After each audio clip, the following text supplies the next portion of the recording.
कल ये जो अभी भी फ्यूचर्स खड़े हुए हैं, मैं कैलकुलेट कर रहा था, ये 21% अपने ईयर हाई से कल डाउ नीचे जाके बंद हुआ। तो वो करेक्शन टेरिटरी और बियर मार्केट टेरिटरी के बीच में यूएस के बाजार फ्यूचर्स झूलते हुए, और इस समय कल की क्लोजिंग जो हुई दरअसल बियर मार्केट टेरिटरी में।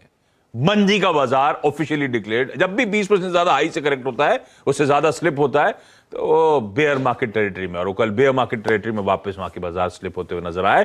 प्रिकेरियस लेवल्स हैं, इन्हीं 21, 20, 19% के आसपास ऑफ हाइज झूलते हुए यूएस के बाजार आपको इतने दिनों से नजर आ रहे होंगे।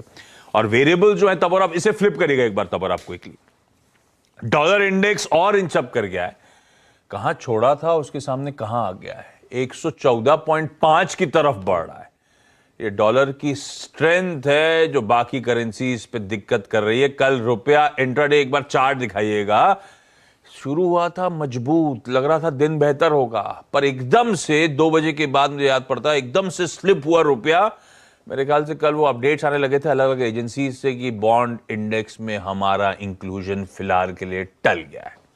वो कहा गया है कि हमने कुछ जो पैरामीटर सेट करे गए थे अब तक उन गोल्स को अचीव नहीं कर रहा है, तो 2022 की जगह 2023 में शायद इंक्लूजन होगा। तो एकदम से वो रुपया कमजोर, और वो कमजोरी ने और थोड़ा सा स्टॉक मार्केट का मूड बिगाड़ा। और आज डॉलर इंडेक्स की स्ट्रेंथ एक दिक्कत की बात, पहले लेकिन ये चीज समझ लिया जाए, अप्रोच मार्क बहुत ज्यादा कुछ हुआ क्या, अपडेट्स हैं क्या, कैसा मूड है? मूड और खराब है। तो इससे अच्छा नहीं होता कुछ? क्या रात में अगर आप 2 बजे कमेंट्री लेते 1:30 बजे तो ठीक था। तो रात में 1:30 बजे कमेंट्री क्यों सुनूंगा? नहीं, उस समय मार्केट थोड़ा ठीक था इसलिए। आप देख रहे थे सुबह आते आते आप देख रहे थे क्या रात में? मैं हाँ करीब 12 इनकी क्या रात में जितनी बार आँख खुलती है चेक करते थे ग्लोबल मूड के, नोट डाउन करते रहते हैं। तो आपको बताएं कि दिन भर की ट्रेजेक्टरी कैसी रही यूएस में। 2 साल, 5 साल, 10 साल, 30 साल, सबकी बॉन्ड यील्ड 4 के आसपास या उससे पार हो रही है। ये बहुत ही बड़ा कंसर्न है। टर्मिनल रेट बढ़ रहे हैं, तो रोज आके फेड के अधिकारी डरा देते हैं। टर्मिनल रेट बढ़ रहा है मतलब कहां पे जाके पीक आउट होगा, वो पीक आउट होगा, वो एस्टिमेट बढ़ते ही चले जाए। वो एस्टिमेट बढ़ जाए। होम लोन 7% के पार जा रहा है, 20-30 साल के हाइस पे चला गया है। तो ये जो डर है ना, खत्म नहीं हो रहा। और उसको फेड के अधिकारी, कल बुलार्ड साहब फिर से वही कह रहे थे कि कुछ भी हो जाए अब तो लगातार बढ़ाते ही रहेंगे, अब नहीं रुकेंगे।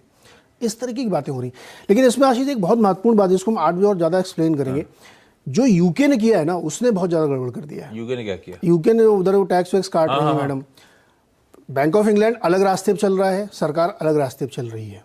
वो कह रहे हैं हम टैक्स कट करें जिससे हमारी इकोनॉमी सुधर जाए, बूस्ट हो जाए, लोगों को काम मिले, बहुत ज़्यादा महंगाई है, और वो टाइटनिंग कर रहे हैं। अब आप समझिए S&P की 30% कंपनीज के रेवेन्यूज़ बाहर से आते हैं, तो गिरेंगे वो स्टॉक वाले, क्योंकि उनके रेवेन्यूज़ पे फर्क आ रहा है।